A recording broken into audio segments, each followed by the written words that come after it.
ॐ अज्ञानतिमिरान्धस्य ज्ञानाञ्जनशलाकया चक्षुरुन्मिलितं येन तस्मै श्रीगुरुवे नमः। हरे कृष्णा।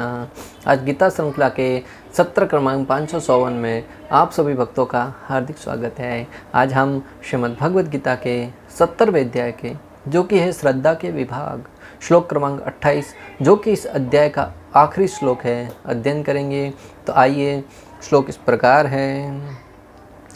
अश्रद्धया हुतं दत्तं तप्तं कृतं च यत् असिद्ध उत उच्यते पार्थ न स तत्प्रत्यय नो इह। अर्थात भगवान श्री कृष्ण कहते हैं कि हे पार्थ, श्रद्धा के बिना यज्ञ, दान या तप के रूप में जो भी किया जाता है वह नश्वर है, वह असत कहलाता है और इस जन्म तथा अगले जन्म दोनों में ही व्यर्थ माना जाता है। भक्तों, यह श्लोक संपूर्ण अध्याय का सार के रूप में हमें शिक्षा देते हुए भगवान श्री कृष्ण इस श्लोक में कह रहे हैं कि हे अर्जुन, अब जो भी क्रिया करते हैं, भले दान देते हैं, तपस्या करते हैं, यज्ञ करते हैं, कोई भी कार्य आध्यात्मिक कार्य कर रहे हैं, अगर उसमें श्रद्धा नहीं है तो वो कोरी एकमात्र श्रम एव ही केवलम, उसका कोई लाभ नहीं प्राप्त होने वाला है। हम जो भी कार्य कर रहे हैं तो हमें शास्त्रों पर श्रद्धा होनी चाहिए कि ये मैं जो कार्य कर रहा हूँ ये मेरे हृदय के शुद्धिकरण के लिए है और आचार्यों द्वारा जो प्रतिपादित किया गया है, वेदव्यास जी द्वारा जो शास्त्रों में लिखा गया है, वो निश्चित रूप से गुणकारी होगा, निश्चित रूप से 100% सत्य होगा। जब हम इस श्रद्धा के साथ आदर्शों का पालन करते हैं, शास्त्रों के विधि विधानों का पालन करते हुए भगवान श्री कृष्ण की भक्ति करते हैं, दान देते हैं, यज्ञ करते हैं, तपस्या करते हैं, तब उसका फल हमें निश्चित रूप से प्राप्त होता है। और बिना श्रद्धा के ये सारे के सारे क्रियाएं हमें किसी प्रकार का फल प्रदान करने से वंचित कर देगी। जैसा प्राय बहुत ही प्रचलित एक कहावत है, मानो तो गंगा मैया है, नहीं तो बहता पानी है।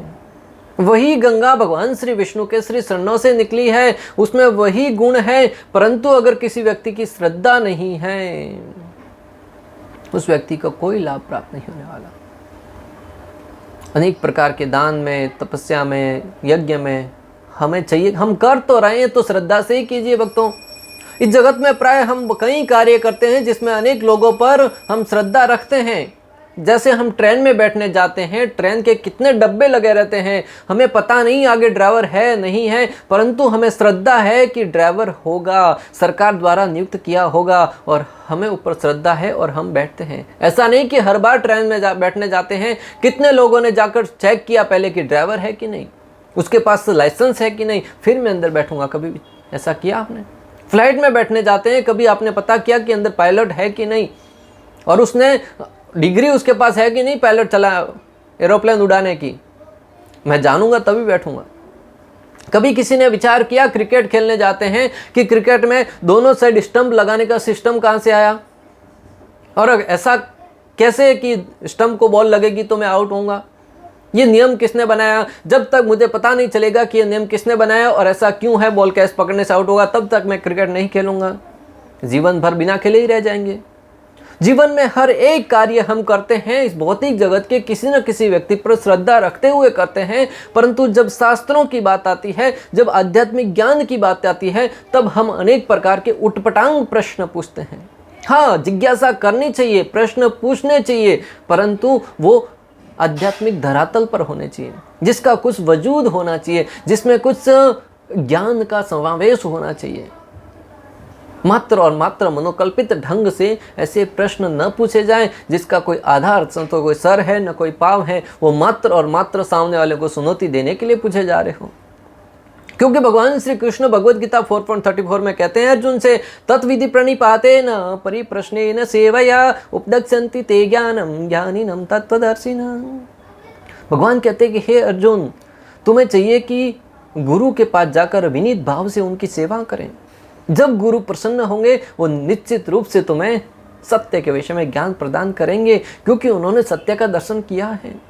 तो विधि क्या है? पहले जाके गुरु की सेवा करनी है। जब गुरु प्रसन्न हो जाएं तब हमें जिज्ञासा करनी है आध्यात्मिक विषयों के बारे में, और उसमें भी श्रद्धा होना बहुत आवश्यक है। हालांकि हरि नाम की इतनी महिमा है, भगवान के दिव्य नामों में इतनी महिमा है कि वो भले अश्रद्धा से भी क्यों न लिए जाए, उसका लाभ मिलता है। परंतु आचार्यगण कह रहे हैं कि अगर कोई श्रद्धा से कार्य किया जाए तो उसका फल हमें निश्चित रूप से 100% प्राप्त होता है। हम प्रतिदिन 16 माला जप करते हैं, जो भी आध्यात्मिक कार्य करते हैं हमें करना ही है तो श्रद्धा से ही क्यों न किया जाए। वैसे भगवान के नाम में इतनी महाकाय शक्ति है कि भले कोई श्रद्धा से या उपेक्षा से भी ले तब भी उसका लाभ प्राप्त होता है, परंतु कोई प्रेम पूर्वक ले तो उसका लाभ हजारों गुना अधिक मिलता है। भगवान श्री कृष्ण के नाम के विषय में वर्णन आता है भक्तों। अजामिल नाम का व्यक्ति था जो मात्र और मात्र अपने पुत्र का नाम नारायण रखा था और उसको पुकारने के लिए ही नारायण नारायण कहकर संबोधित करता था।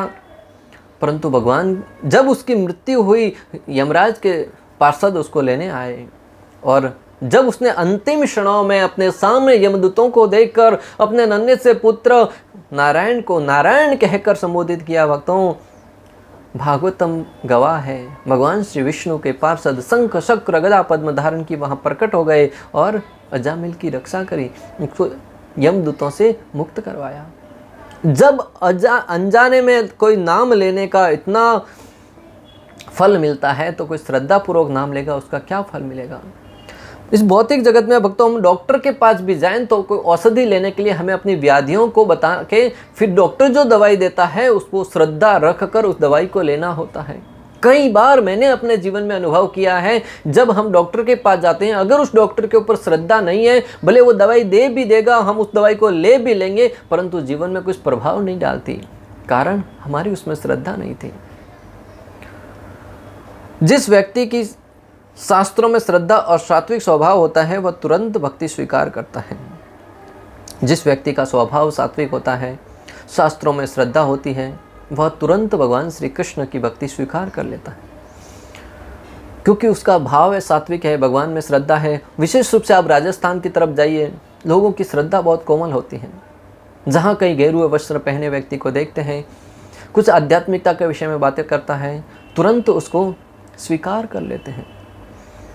और दूसरी तरफ शहरों में देखिए, किसी साधु को देखकर ही लोग पहले तो भयभीत हो जाते हैं। एक बार एक साधु जा रहे थे और उसके पास से होकर एक बच्चा और उसकी माँ गुजर रहे थे। बच्चे ने जिज्ञासावश पूछा, माँ ये कौन है? क्योंकि प्राय लोगों बच्चे ने कभी ऐसे वस्त्र पहने, किसी सर मुंडाए हुए, सर पे सीखा है, तिलक लगाए हुए ऐसे व्यक्ति को पहली बार देखा था। बच्चे से जिज्ञासु होते हैं, उन्होंने जिज्ञासावश पूछा। तब माता कहती है कि ये भूत है। क्या कहा? ये माता भूत है। उस दृश्य को देखकर वो साधु कहते हैं कि मेरा हृदय रोने लगा दया भाव के कारण, करुणा के कारण, कि आज के माता पिता बच्चों को हम साधुओं के प्रति क्या सिखा रहे हैं।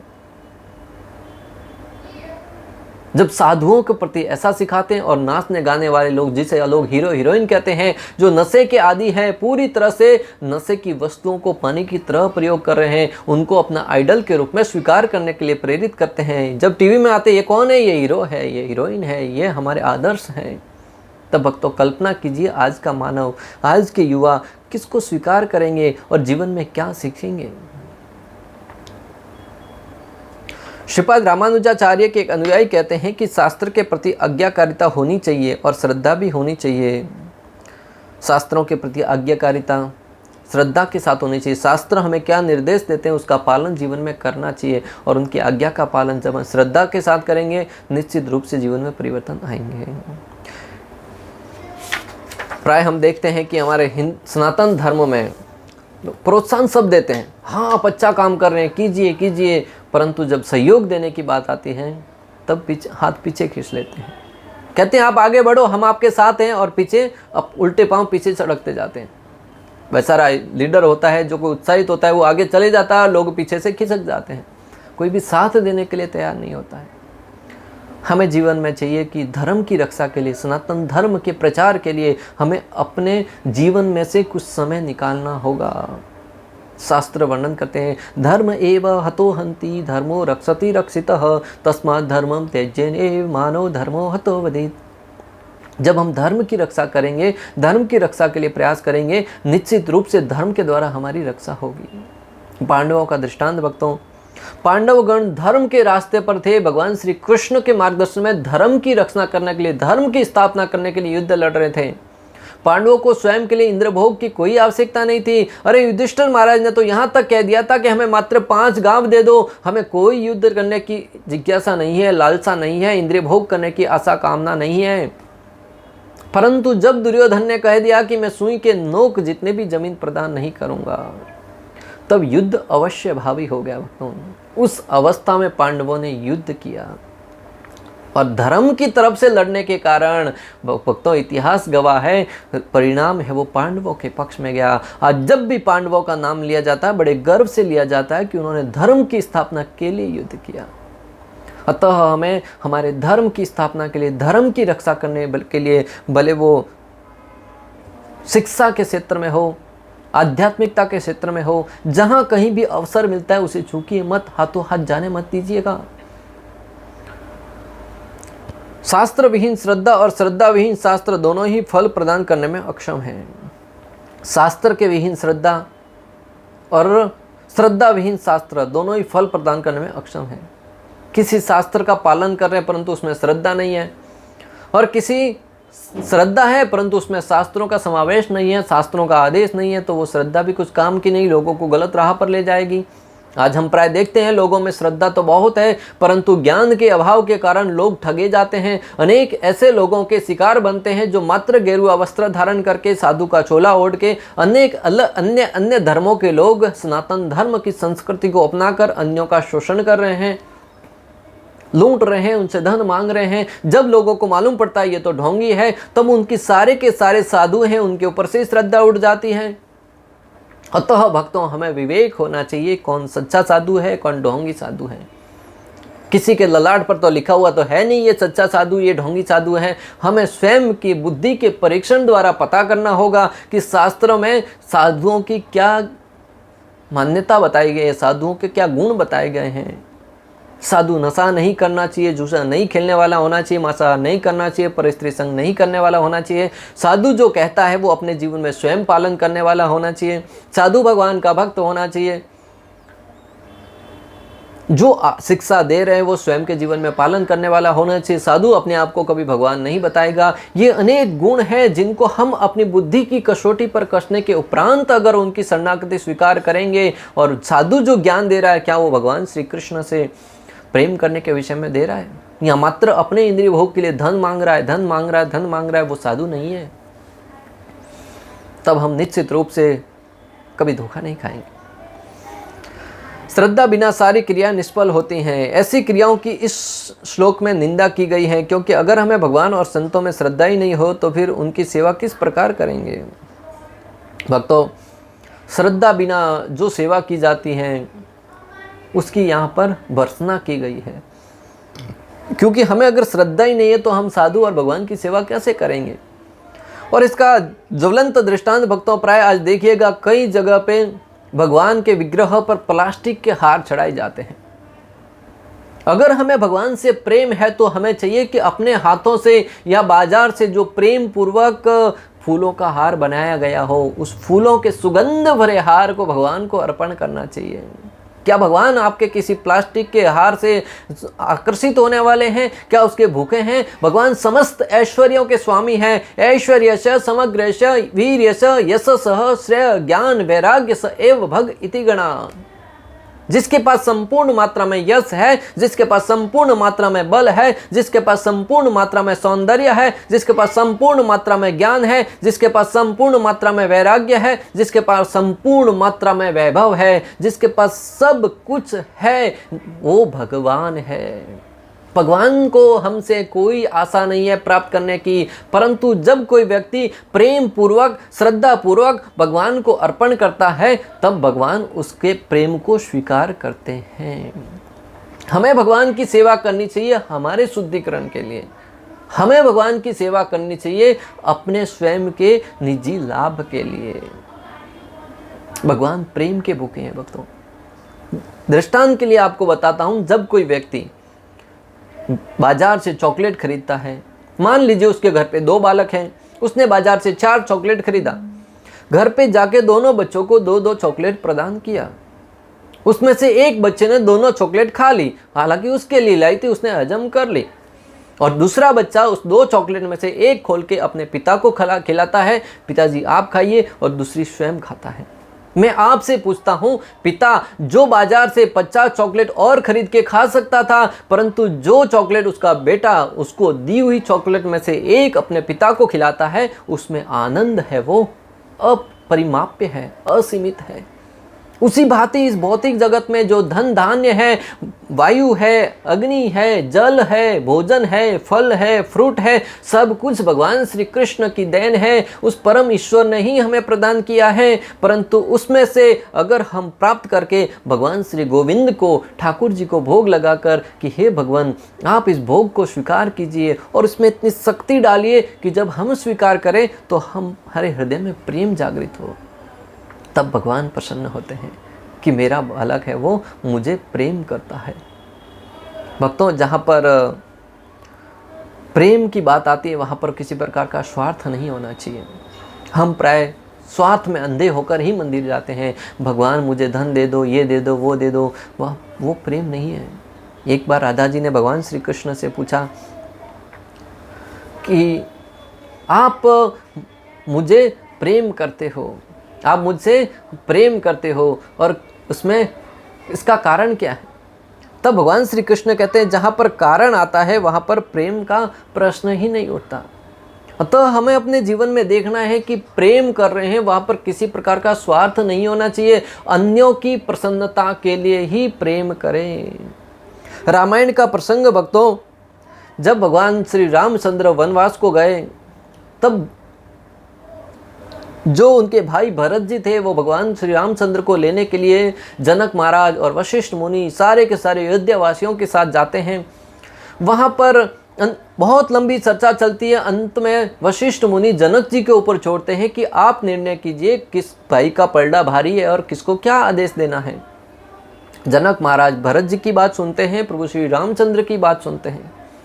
अंत में भरत जी से कहते हैं कि हे भरत, तुम्हारा पलड़ा जो प्रेम का पलड़ा है वो भारी है, तुम जीत गए, परंतु मैं आपसे एक परामर्श देता हूं कि जहां प्रेम होता है, अगर तुमने प्रेम से जीत भी लिया परंतु तुम्हारे जीत से तुम्हारे भाई को अपने आदर्शों को पालन करने में कुछ रुकावट आती है तो उनका यश धूमिल होता है, तो तुम जीत कर भी क्या करोगे।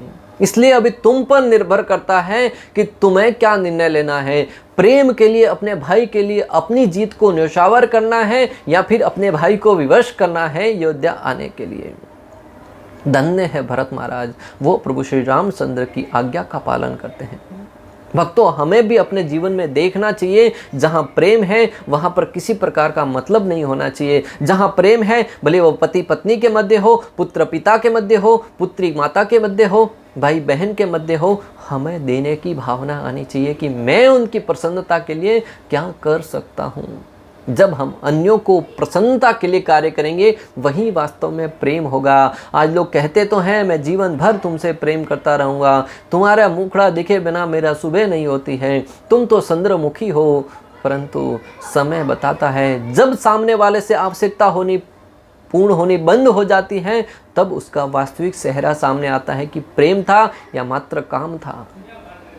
विवाह से पहले पुरुष कहता है कि तुम तो चंद्रमुखी हो, विवाह के बाद कहता है सूर्यमुखी हो, और विवाह के कुछ वर्षों बाद कहता है कि ज्वालामुखी है, कभी भी फट सकती है। तो प्रेम का वास्तविक अर्थ समझना है, और विशेष रूप से जब हम भगवान श्री गोविंद से प्रेम करना सीखेंगे ना, वो हमारे जीवन का वास्तविक आनंद होगा। अपने स्वभाव से उत्पन्न श्रद्धा को त्याग करके यदि व्यक्ति शास्त्रों से प्राप्त श्रद्धा की शरण लेता है और उसके अनुसार कार्य करता है तो वह परम सिद्धि को प्राप्त करने के लिए योग्य बन जाता है। अपने स्वभाव से उत्पन्न श्रद्धा है, अनेक प्रकार की श्रद्धाएं उत्पन्न होती है, ये इसको दान दे दिया, वो कर दिया, ये कर दिया, वो हमने मन में आया और हमने दे दिया। परंतु उससे ऊपर उठते हुए शास्त्र हमें क्या परामर्श देते हैं, शास्त्र किसके बारे में संस्तुति करते हैं, उसका पालन करते हुए जब हम जीवन में कार्य करेंगे वही भक्तों हमें परम सिद्धि प्राप्त करने के लिए योग्य बनाती है। यही 70वें अध्याय का सार है, यही 70वें अध्याय की शिक्षा है कि हमें गुरु, आचार्य और शास्त्रों के आदर्शों को जीवन में पालन करना है और उसके अनुसार जीवन में कार्य करना है। जब उसके अनुरूप हम कार्य करेंगे, निश्चित रूप से जीवन में परिवर्तन आएंगे। श्रील प्रभुपाद तात्पर्य में कहते हैं, चाहे यज्ञ हो, दान हो, तप हो, बिना आध्यात्मिक लक्ष्य के व्यर्थ रहता है। जीवन में लक्ष्य होना चाहिए कि मुझे भगवान श्री कृष्ण की सेवा प्राप्त करनी है। बिना आध्यात्मिक लक्ष्य के ये सारे के सारे कार्य व्यर्थ माने गए हैं। अतः ये इस श्लोक में यह घोषित किया गया है कि ऐसे कार्य कुत्सित है। प्रत्येक कार्य कृष्ण भावनामृत में रहकर ब्रह्म के लिए किया जाना चाहिए। संपूर्ण वैदिक साहित्य में भगवान में श्रद्धा की संस्तुति की गई है। ऐसी श्रद्धा तथा समुचित मार्गदर्शन के बिना कोई फल नहीं मिल सकता। संपूर्ण वैदिक साहित्य में भगवान श्री विष्णु श्री कृष्ण की सेवा के लिए संस्तुति की गई है और वो श्रद्धा पूर्वक की जानी चाहिए। ऐसी संस्तुति की गई है, उसके बिना हमें कोई लाभ नहीं होने वाला। समस्त वैदिक आदेशों के पालन का परम लक्ष्य श्री कृष्ण को जानना है। इस सिद्धांत का पालन किए बिना कोई सफल नहीं हो सकता। समस्त वैदिक आदेशों का पालन करने का परम लक्ष्य होगा भगवान श्री कृष्ण को जानना। इस सिद्धांत का पालन किए बिना कोई फल नहीं मिल सकता। इसलिए सर्वश्रेष्ठ मार्ग यही है कि मनुष्य प्रारंभ से ही किसी प्रामाणिक गुरु के मार्गदर्शन में श्री कृष्ण भावनामृत में कार्य करे। सब प्रकार से सफल होने का यही मार्ग है। अतः हमारे लिए श्रील प्रभुपाद जी ने इतनी करुणा करी है, कृपा करी है कि हम कृष्ण भावनामृत में रहते हुए, इस सिद्धांत को पालन करते हुए जीवन में पूर्ण लाभ प्राप्त कर सकते हैं। तो श्रद्धा का बहुत महत्व है भक्तों। एक बार एक व्यक्ति अपने घर में भगवान श्री गोपाल जी के विग्रह ले आया, भगवान श्री कृष्ण के विग्रह ले आया और उनकी सेवा करने लगा। अनेक प्रकार की मांगे सामने रखी, परंतु वो मात्र मूर्ति समझकर ही सेवा करता था। ये तो मूर्ति है। कुछ समय के बाद भी उसके जीवन में कोई लाभ नहीं हुआ। तो भगवान को तो एक साइड में अलमारी में बिठा दिया। फिर दुर्गा जी को ले आया बाजार से और दुर्गा जी को अगरबत्ती करने लगा, सेवा करने लगा। एक बार अगरबत्ती करी, अगरबत्ती का धुआं तो पूरे कमरे में फैलता है। तो अगरबत्ती करी, उसका धुआं भगवान श्री कृष्ण गोपाल जी की तरफ जाने लगा। तब उसने धुएं को रोकने के लिए कि हे भगवान श्री कृष्ण, तुमने मेरी कोई नहीं सुनी, इसके लिए मैं तुम्हें धुएं का भाग लेने नहीं दूंगा। उस धुएं को भगवान की तरफ जाने से रोकने लगा। तब भगवान श्री कृष्ण प्रकट हुए भक्तों। और भगवान जब प्रकट हुए तो उस व्यक्ति ने जिज्ञासावश पूछा कि भगवान इतनी सेवा करी तब तो तुम प्रकट नहीं हुए, परंतु अभी कैसे प्रकट हुए? तब भगवान ने बहुत ही सुंदर बात कही। भगवान कहते हैं कि इतने दिन तुम मात्र मूर्ति समझकर सेवा करते थे, तुम्हें मुझ में कोई श्रद्धा नहीं थी, परंतु आज तुमने मुझे एक व्यक्ति के रूप में समझा है, एक इस वहाँ पर स्थिति के रूप में समझा कि मेरा भी अस्तित्व है और धुएं को तुम मेरी तरफ आने से रोक रहे थे कि ये जीव है, ये व्यक्ति है, इसका कोई अस्तित्व है और इसकी तरफ जाएगा तो ये भोग ले लेगा। तब मैं तुम्हारे सामने प्रकट हुआ हूँ। ये शास्त्रों की कोई प्रमाणिक कथा तो नहीं है, परंतु समझने वाली बात है कि हम भगवान से जब आदान प्रदान करें तब हमारे अंदर श्रद्धा होनी चाहिए कि भगवान एक वहाँ पर मूर्तिमान स्वरूप स्वयं भगवान साक्षात गोविंद खड़े हैं और उनके साथ हम जो भी आदान प्रदान कर रहे हैं वो हमारे साथ आदान प्रदान करने जैसा है। हम प्राय जब सेवा करते हैं तब तो समझते हैं मूर्ति है, इसमें थोड़ा ही कोई भगवान है, परंतु जब सामने लिस्ट रखते हैं मांगने की तब समझते हैं कि हाँ भगवान हमारी मांगे सुन रहे हैं। तो ये दोगलापन है, यही भगवान को हमारी तरफ आकर्षित करने से रोकता है। अतः भगवान से आदान प्रदान करें तब उसमें श्रद्धा होनी चाहिए, प्रेम होना चाहिए, समर्पण होना चाहिए और भगवान की सेवा करने का भाव होना चाहिए।